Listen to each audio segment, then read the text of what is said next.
आज जो हमारे गेस्ट हैं वो दोनों को फाउंडर्स हैं एक यूनिकॉर्न कंपनी के. Please give an energetic and warm welcome to Amit Agarwal and Akhil Gupta.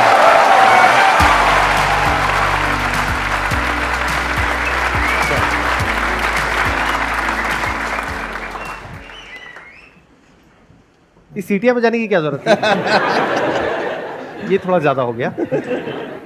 इससे पहले कि ऑडियंस आपसे क्वेश्चंस पूछे, इंटरेक्ट करे या मेरे माइंड में कुछ क्वेश्चंस है मैं आपसे पूछूं, आप थोड़ा सा अपने बैकग्राउंड के बारे में बताइए. आप दोनों. मेरा नाम है अखिल गुप्ता, अमित अग्रवाल. तो हम को-फाउंडर हैं nobroker.com के. वो इंडिया का first proptech real estate unicorn है. तो हम 3 लोग हैं, मैं, अमित और सौरभ. मेरा बैकग्राउंड, मैं कोटा से हूँ, राजस्थान में एक टाउन है, अब तो सब लोग जानते हैं एजुकेशन सिटी के नाम पे. और उसके बाद IIT बॉम्बे गया पढ़ने के लिए. फिर जैसे सब लोगों की नौकरी लगती है, नौकरी लगी, बैंगलोर चले गए. उस समय स्टार्टअप्स बनने लगे थे, तो एक छोटा स्टार्टअप था US का, वो इंडिया में था. तो उसमें 2 साल काम किया, वो स्टार्टअप बंद हो गया. और उन्होंने बोला आप भी US आ जाओ. बंद हो गया मतलब वो इंडिया ऑपरेशन बंद कर रहे थे. और US मुझे कभी जाना नहीं था, मुझे इंडिया के बाहर कुछ समझ में नहीं आता, इंडिया ही अच्छा लगता है. उसी समय ये आइडिया आया, सौरभ ने एक दिन आइडिया डिस्कस किया, फिर हमने नो ब्रोकर की जर्नी स्टार्ट कर दी. तो यही है लाइफ की जर्नी. छोटी सी सिटी से चालू होके बॉम्बे जाके फिर बैंगलोर चले गए और फिर नो ब्रोकर फाउंड किया. मैं अमित अग्रवाल हूँ और I was born in UP, तो छोटे से शहर में, गोंडा में जिन लोगों ने सुना हो. और I am a first generation entrepreneur. तो कोई किसी का भी बिजनेस नहीं है फैमिली में, तो कोई और पहला एक्सपीरियंस नहीं है. और हर जैसे एक फैमिली करती है कि वो फोकस करती है कि एजुकेशन अच्छी हो, तो एजुकेशन पे फोकस किया. फिर मेरा IIT कानपुर में सिलेक्शन हो गया. उसके बाद एक ANZ बैंक करके ऑस्ट्रेलिया न्यूजीलैंड बैंक है जो कि विदेशी बैंक है, उसमें जॉब कर ली. फिर लगा कि अब तो बहुत ज़्यादा कंफर्टेबल हो गई ये लाइफ. इसके बाद तो कोई फिर ऐसा महसूस होने लगा कि अगर अब रिस्क नहीं लिया तो फिर कभी रिस्क ले ही नहीं पाएंगे. तो फिर जॉब छोड़कर फिर अखिल और सौरभ हम तीनों ने बेसिकली नो ब्रोकर स्टार्ट किया. अब तक टोटल आप कितनी ट्रांजैक्शंस कर चुके हैं, इन द सेंस कि मतलब कितने लोगों को आप एक्चुअल में सक्सेसफुली घर दिलवा चुके हैं रेंट पे या परचेज पे? महीने की 70-75 हज़ार प्रॉपर्टीज़ हमारे यहाँ पे क्लोज होती है, जो मतलब हमारे यहाँ पे देखें तो साल की आप मान लो तकरीबन 10 लाख लोगों को प्रॉपर्टी मिल रही है, जिसमें हम लोग जो ब्रोकरेज बचा रहे हैं वो तकरीबन 700-800 मिलियन डॉलर, मतलब आप मान लो 6-7 हज़ार करोड़ रुपए का ब्रोकरेज हम आज तक बचा चुके हैं. अगर आज आपको कोई बिजनेस करना हो, आज जो बिजनेस का ओवरऑल लैंडस्केप है वो बहुत तेजी से चेंज हो रहा है बिकॉज ऑफ AI. इस पॉइंट पे आप क्या बिजनेस करेंगे? मतलब what is the business that is coming to your mind, या किस फील्ड में आप जाएंगे, किस सेक्टर में जाएंगे, एग्जैक्टली क्या करेंगे अगर आपको अभी जीरो से शुरू करना हो वापस से? उससे पहले ना हमको ये बताना चाहते हैं कि real estate, No Broker generally real estate के नाम से जाना जाता है, पर हमने और बहुत सारे बिजनेस कर लिए अपनी ही कंपनी में. तो आज हम लोग इंडिया के नंबर 1 पैकर मूवर हैं. उसी तरह हम इंडिया में नंबर 1 पेंटिंग एग्रीगेटर हैं. और हम AC सर्विसिंग में हैं, हम क्लीनिंग में हैं, हम फर्नीचर रेंटल में हैं, हम होम इंटीरियर्स के अंदर हैं, लोन्स है, मतलब right from interior to maintenance आप सारा कुछ. सोसाइटी मैनेज करते हैं. सोसाइटी को मैनेज करने के लिए सॉफ्टवेयर है जिससे आप पूरी सोसाइटी का फाइनेंसेस, गेट मैनेजमेंट सब कुछ. तो हम लोग वन स्टॉप शॉप हैं रियल एस्टेट के. हम अमेजॉन ऑफ रियल एस्टेट है. अगर आपको एनालॉजी देनी हो, जैसे अमेजॉन पे सब कुछ मिलता है, तो रियल एस्टेट का कुछ भी चीज़ चाहिए वो नो ब्रोकर के ऊपर होता है आज की डेट. तो ये तो हो गया आपके स्टैंड पॉइंट से. अब अगर लोगों के स्टैंड पॉइंट से देखा जाए, जो लोग यहाँ बैठे हैं या वीडियो में देख रहे हैं, उनका चैलेंज ये है कि एज है मान लो 20-25 साल. उनके स्टैंड पॉइंट से अगर आप देखो तो क्या बिजनेस अपॉर्चुनिटीज हैं जो आपको नजर आती है जो कम पैसे में आज की डेट में शुरू करी जा सकती है? तो मेरे ख्याल से ना इसको बजाय इस बात में देखने की कि हमारे पास ChatGPT है, हमारे पास AI है, तो हम क्या करें, उसकी जगह में से उल्टा देखना चाहिए कि आपकी लाइफ में क्या प्रॉब्लम है. आप सुबह उठे से लेकर रात तक सोने तक आपको क्या इश्यूज आए. तो जैसे हम लोगों को इशू आया कि हमें समझ में नहीं आया कि हम इस ब्रोकर को इतने पैसे क्यों दे रहे हैं, क्यों दे रहे हैं हमें से 50,000 रुपये या 25,000 रुपये रेंटल के, जबकि ये तो फ़ोन नंबर था. अपनी मेरी खुद की सोसाइटी के अंदर ही मुझे पैसे देने पड़ गए दूसरा फ्लैट चेंज करने के लिए. तो प्रॉब्लम जो है ना, उसको पहले सोचिए कि प्रॉब्लम क्या है जो आपको परेशान कर रही है, आपके दोस्तों को परेशान कर रही है. इंडिया में बथेरी प्रॉब्लम है, मतलब इंडिया जैसी प्रॉब्लम और इंडिया जितना बड़ा मार्केट दुनिया में कहीं पे भी नहीं है. तो अगर आप इंडिया के लिए कुछ भी सॉल्व करो, जैसे ब्रोकरेज वाली जो प्रॉब्लम है नो ब्रोकर वाली, दुनिया में कहीं पे भी नहीं है. US UK आप चले जाओ, वहाँ पे रेगुलेटेड एंटिटी है, ब्रोकर के थ्रू एजेंट्स बोला जाता है, उन्हीं के थ्रू काम करना होता है. तो इंडिया स्पेसिफिक प्रॉब्लम आपको दिखती है, जो आपको घर में दिख रही हो, आपके आजू बाजू दिख रही हो, उसको कैसे सॉल्व कर सकते हैं। और प्रॉब्लम ऐसी होनी चाहिए कि वो बोलते हैं ना कि सपना ऐसा हो कि वो आपको नींद नहीं आने दे और आप सोचो तो उसी के ऊपर आप उसके बारे में सोचो। तो ऐसी प्रॉब्लम कि जिसको सॉल्व करने के लिए आपको नींद नहीं आए, नींद में सो तो उसी का वापस से सपना है कि क्या सोल्यूशन बनाने वाले, और सुबह उठ के उस प्रॉब्लम को वापस से सॉल्व कर रहे हो। ये कर रहे हैं हम लोग पिछले 10 साल से। तो अब आप बताइए, आप में से किसके माइंड में क्या क्या क्वेश्चंस आ रहे हैं जो आप इनसे पूछना चाहते हैं? सर अभी हमने सबने ये सुन लिया कि कब बिजनेस हम स्टार्ट करें, कौन सा स्टार्ट करें, पर कब हमें ये पता चल जाएगा कि अब हमें ये बिजनेस बंद करना पड़ेगा, या तो बहुत लॉस हो जाए या फिर हमें मतलब अंदर से फील आ जाए कि हाँ अब या ये तो बंद करना पड़ेगा या तो कुछ और शिफ्ट करना पड़ेगा। हमारे लिए सबसे बड़ा प्रिंसिपल यही रहा कि कस्टमर कब बोलेगा कि हमें नहीं चाहिए सॉल्यूशन। क्योंकि हो सकता है कि आपको ऐसा लगे कि हाँ, मेरा आइडिया बहुत अच्छा है, पर जब कस्टमर से बात करो तो कस्टमर बोल रहा है कि नहीं ये तो नहीं है इतना अच्छा, या मुझे इस पैसे पे तो मैं सॉल्यूशन नहीं लूँगा। तो फाइनली डिसीजन मेकर ना तो आपके फ्रेंड्स हैं ना इन्वेस्टर हैं, क्योंकि उन किसी को कुछ नहीं पता। हमारे सारे फ्रेंड्स ने बोला कि रियल एस्टेट में अब हम सब पैसा ऑनलाइन लेते हैं और प्री पेमेंट लेते हैं। तो लोगों ने बोला कि पूरे वर्ल्ड में कभी नहीं होता प्री पेमेंट रियल एस्टेट में, तुम कैसे ले लोगे? जो चीज़ आज तक दुनिया में नहीं हुई तुम कैसे कर लोगे? लेकिन जब कस्टमर से पूछा तो हमें लगा कि यार कस्टमर को अगर भरोसा होगा हमारे प्लेटफॉर्म पे तो वो दे सकता है। तो फाइनल डिसीजन मेकर कस्टमर है। आपको एक्सटर्नल प्रॉब्लम आ जाए कि आपके पास पैसे खत्म हो जाए या घर में प्रॉब्लम हो जाए तो बात अलग है, फिर तो बिजनेस बंद करना पड़ेगा आपको, पर otherwise final decision maker customer है। आपके बिजनेस में ऐसा कब हुआ कि आपको प्रॉपर प्रोडक्ट मार्केट फिट मिला? क्या वो जल्दी मिल गया था या लेट मिला? कब आपको लगा कि हाँ अब जो कस्टमर है वो रिस्पॉन्ड कर रहा है? कितना टाइम लगा था उसमें तो लॉन्च करने के बाद? हमने मार्च 1 2014 को लॉन्च किया था और 2-3 महीने में हमें दिखने लग गया था कि 50-60 लोग आ रहे हैं, प्रॉपर्टी पोस्ट कर रहे हैं, कुछ लोग आ रहे हैं, इंटरेक्शन कर रहे हैं। और जैसे अमित बोला हम उनसे बात कर रहे हैं, बोले सर आपसे अभी तो फ्री है, हम फ्यूचर में पैसा लेंगे तो आप दोगे? बोला हाँ हाँ मैं 25,000 रुपये देता हूँ, अगर आप मुझसे 500,000 रुपये लोगे मैं बिल्कुल दे दूँगा उसका। हम बोलते थे पहले मांगेंगे, तो बोला बिल्कुल दे देंगे। तो वहाँ से हमें ना थोड़े थोड़े शूट्स दिखने लग गए थे कि ये चल रहा है। बट हमारे साथ ये था कि जब तक इसमें पैसा नहीं इन्फ्यूज़ करेंगे इसको बड़ा नहीं कर पाएंगे। और जब हम VCs के पास जाते थे तो VCs बोलते थे बहुत बढ़िया, क्या अमेजिंग आइडिया है, इंडिया की प्रॉब्लम सॉल्व कर रहे हो, बहुत ही अच्छा है तो। और फिर बोलते अच्छा पैसा दे दो, अरे बट ये US में तो हुआ ही नहीं। तो इंडिया में उस समय कंसेप्ट था Uber of India, Amazon of India, ये वाली चीज़। तो उसमें हमें लगे कुछ 10-12 महीने तक हम लोगों ने हमारी सेविंग्स जो भी थी हमारी सेविंग्स सब जला दी।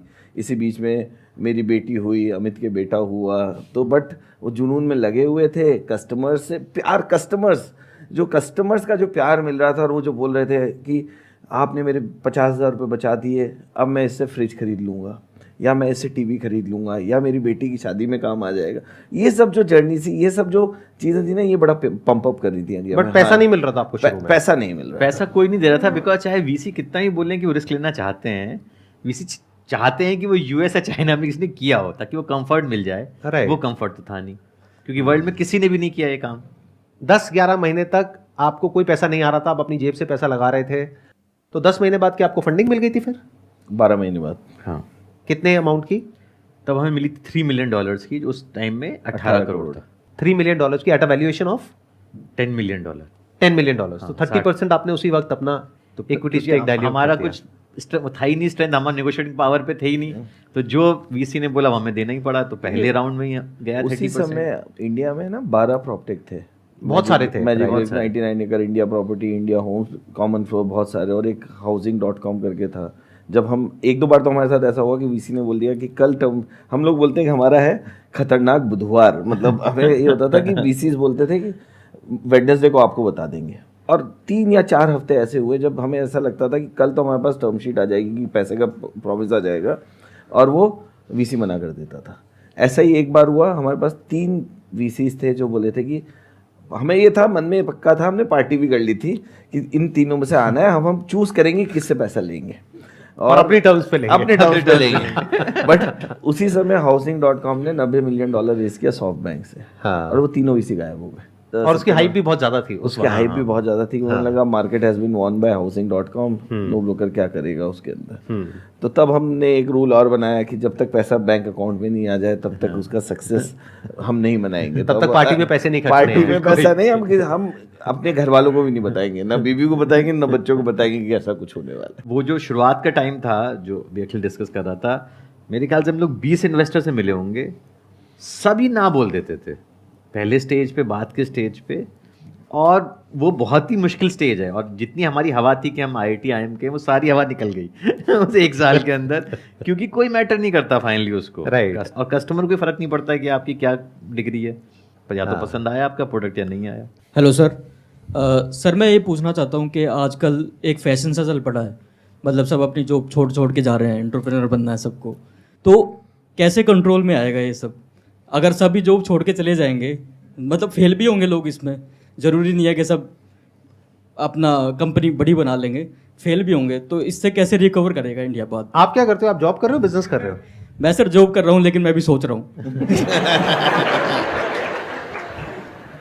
तो एक तो आप जो है हम लोगों को देख के ना ये मत सोचिए कि बिजनेस ही कर लेना चाहिए।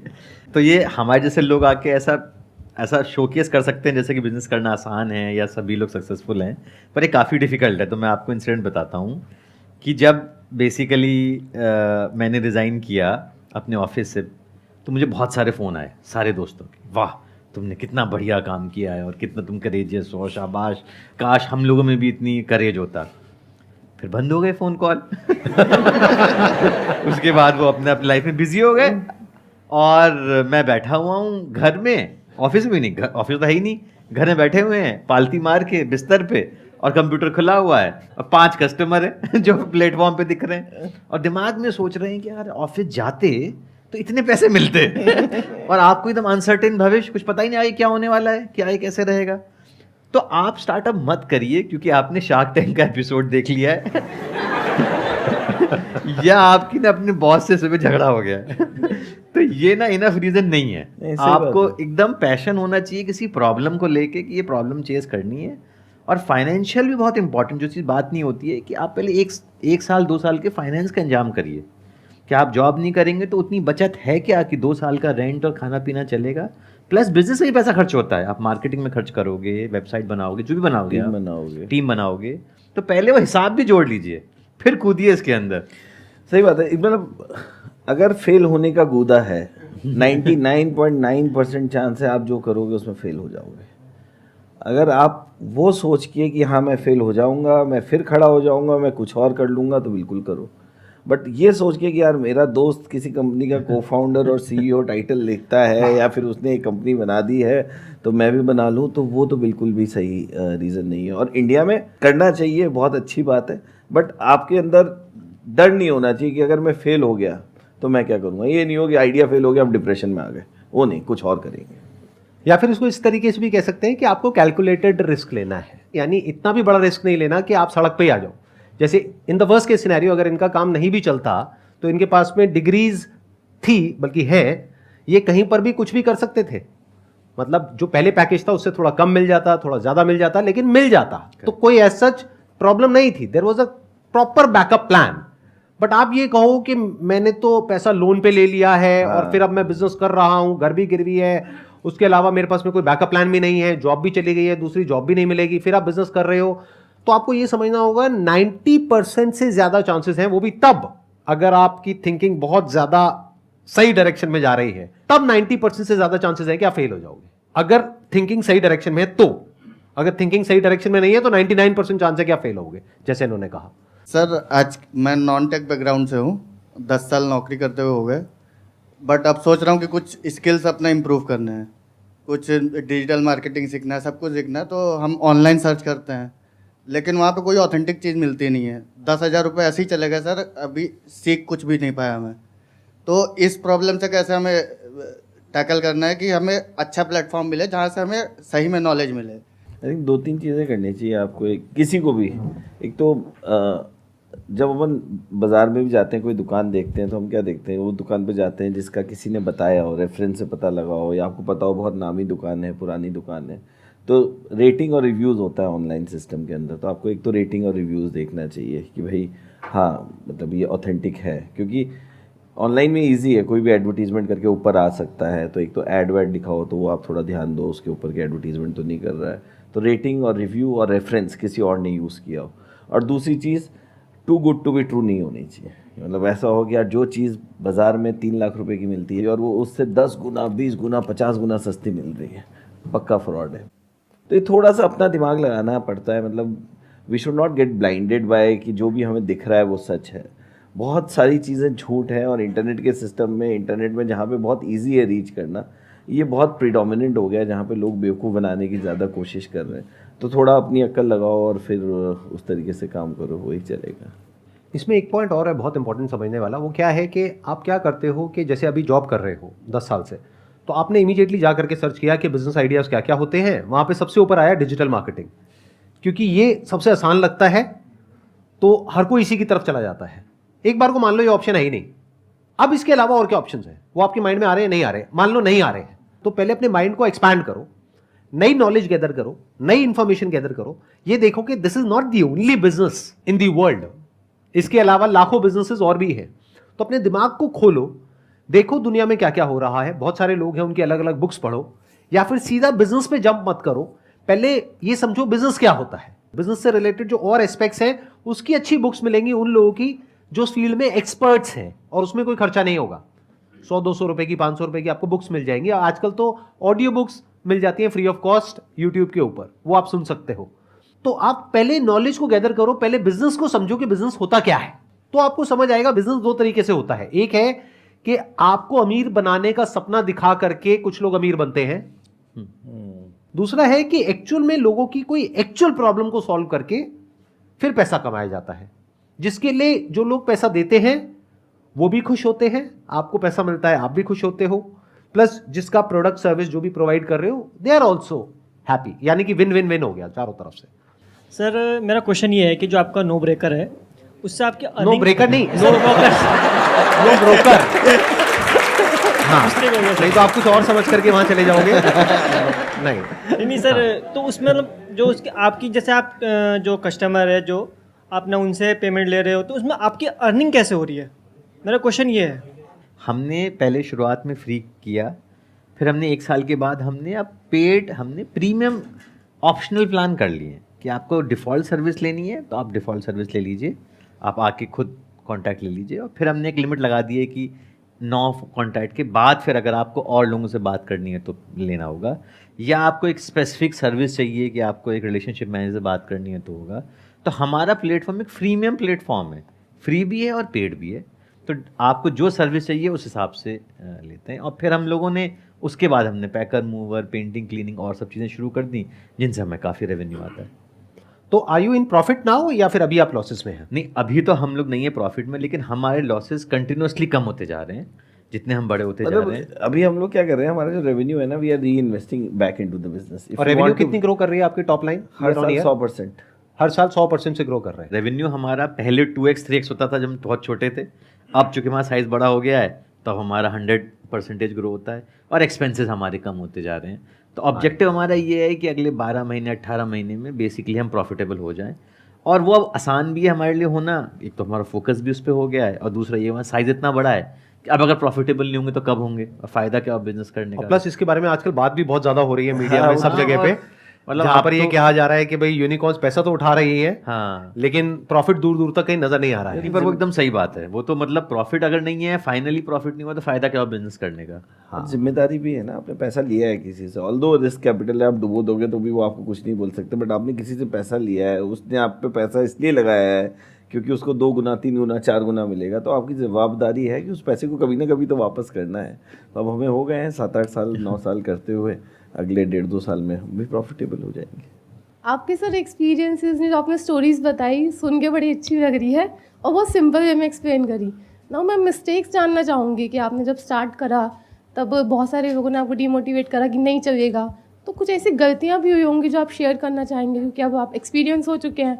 और हाँ, मैं यहाँ पे थोड़ा सा ऐड करना चाहूँगा कि गलतियाँ सिर्फ जो आपके स्टैंड पॉइंट से वो नहीं, बट उस गलती से आपने क्या सीखा या फिर वो औरों के लिए कैसे बेनिफिशियल हो सकती है।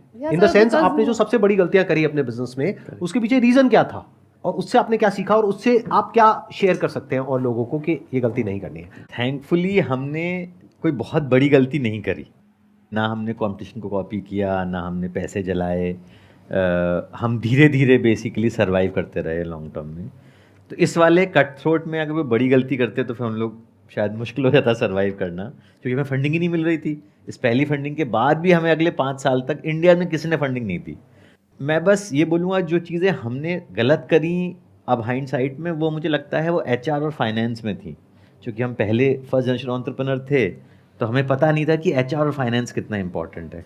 तो मैं और अखिल हम लोग ही ऑफर लेटर बना के PDF में वर्ड डॉक्यूमेंट PDF करके ईमेल करते थे। तो ये हमें, लेकिन थैंकफुली हमने जल्दी रियलाइज़ कर दिया कि एक अच्छा HR अच्छा फाइनेंस बहुत ज़रूरी है, जो कि आपको करना है तुरंत। In overall to answer your question, आप कंटिन्यूसली पता करते रहिए गलती क्या हो सकती है और तुरंत करेक्ट कर लीजिए उसको। जैसे फॉर एग्जांपल हमने शुरुआत में हमें सोचा कि लोगों के लिए तो ब्रोकरेज ही सबसे इंपॉर्टेंट है, लेकिन जब हमने 10 कस्टमर से पूछा तो उन्होंने हमें बोला कि रेंटल एग्रीमेंट कौन कराएगा। तो मिला रेंटल एग्रीमेंट तो लोग गूगल से वो फॉर्म लेके PDF लेके वो प्रिंट आउट लेके स्टैम्प पेपर कर देते हैं, लेकिन कस्टमर ने बोला नहीं ऐसा नहीं है, वो इंपॉर्टेंट है, मैं उसको बहुत इंपॉर्टेंट है, ब्रोकर कराता है वो काम, तो आप कराओगे कि नहीं। तो लगा हमसे कि ये गलती हमसे होने वाली है, तो हमने तुरंत चेंज किया और रेंटल एग्रीमेंट भी हमने एक डिपार्टमेंट खोला और आज तक हम रेंटल एग्रीमेंट बहुत अच्छे से और उसमें विटनेस भी होते हैं। हाँ विटनेस भी बहुत होते चीज़ हैं। है। इसमें ना एक चीज़ और ये है कि गलती में बहुत ज़्यादा आता है ना, तो वो भी एक होता है सब चीज़ खुद कर लें। सब चीज़ जब खुद करने लगते हैं तो अपने पास तो 24 घंटे ही हैं, 24 घंटे में 6 घंटे तो सोओगे, आपके बचे 18 घंटे, कितना कर लोगे 18 घंटे में। At after a while you will start burning yourself. मतलब मैं, अमित, सौरभ, पहले हम सब कुछ मैं ही कर लूँगा, तो मैं, मेरी तरफ से गलती ये होती थी कि कुछ भी बहुत इंपॉर्टेंट चीज़ बनानी है तो मैं खुद बनाऊँगा, टीम को हाँ ठीक है यार मैं बता दूंगा तुम्हें कैसे बनाना है, क्योंकि ये लगता है ना कि यार मैं करूँगा तो शायद 7 दिन में हो जाएगा, टीम करेगी तो इसमें 21 दिन लगेंगे। तो ये काफ़ी टाइम बाद रियलाइज़ हुआ। तो अब जो मैं करता हूँ, अब टिपिकली एवरीबडी डज दैट, कि ये है कि यार आपको लगता है कि आप स्मार्ट हो, आपके जैसे काम करने वाला होता है, तो आप ट्रेन करो अपने जैसे। तो अगर मैंने 4 अखिल और बना लिए और उन्होंने अपने जैसे 4 और लोग बना दिए, उन्होंने अपने जैसे 4 लोग बना दिए, तो एक की जगह मल्टीप्लाई हो गया ये मतलब इतने सारे अखिल हो गए, इतने सारे अमित हो गए, इतने सारे सौरभ हो गए, जो वही काम उसी शिद्दत से, उसी मेहनत से कर रहे हैं। तो रिलाइंग ऑन द टीम, लोगों को अपने साथ जोड़ना, उन पे भरोसा करके उनको क्रिटिकल प्रॉब्लम देना और फेल होने देना कि ठीक है यार एक गलती कर लोगे, कर लो गलती, बट ये गलती वापस मत करना। तो repeat a mistake is something which is not acceptable, make a mistake and learn from it and move forward. पर ये बात भी है कि जितना टीम अच्छी होती जाती है ना आपकी, वो भी फिर आपकी गलती जल्दी पॉइंट कर लेती है। तो अब हालांकि मैं, अखिल, सौरभ यहाँ हम लोग अपनी बात कर रहे हैं, लेकिन एक्चुअल ट्रूथ ये है कि 99% सक्सेस का क्रेडिट टीम को ही जाता है, क्योंकि 99.9% काम भी टीम ने ही किया है। तो ये भी एक तरीका है जल्दी गलती पकड़ने का और सॉल्व करने का, कि आपकी टीम अगर अच्छी है और उसको आप इतना साहस दो कि वो आपके मुंह पे आपकी बुराई कर सके, तो आप जल्दी पकड़ लोगे गलती, क्योंकि आप नहीं पड़े कोई और पकड़ लेगा, पर जल्दी हम सॉल्व भी कर लेंगे। मतलब अपने आसपास में यस मैन इकट्ठे मत करो। हाँ। और सबके पास में फ्रीडम हो बोलने की, बताने की, करेक्ट। ताकि जैसे ही गलती हो इमीडिएटली पकड़ में आ जाए। Thank you so much sir यहाँ पर आने के लिए। It was pleasure meeting you and pleasure talking to you. Thank you so much. Thank you.